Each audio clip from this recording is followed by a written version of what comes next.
আমাদের এই সাংবাদিক বন্ধু প্রশ্ন করেছেন, গতকাল প্রধান উপদেষ্টা জাতির উদ্দেশ্যেই প্রথম ভাষণ দিলেন।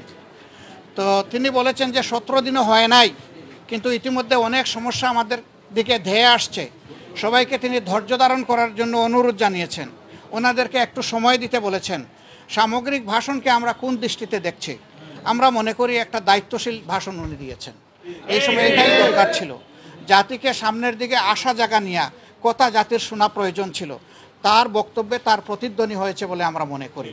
তবে এটা ঠিক যে এই প্রতিধ্বনির মধ্যে আমার আকাঙ্ক্ষা পূরণ না হতে পারে, আরেকজনের আকাঙ্ক্ষা পূরণ না হতে পারে।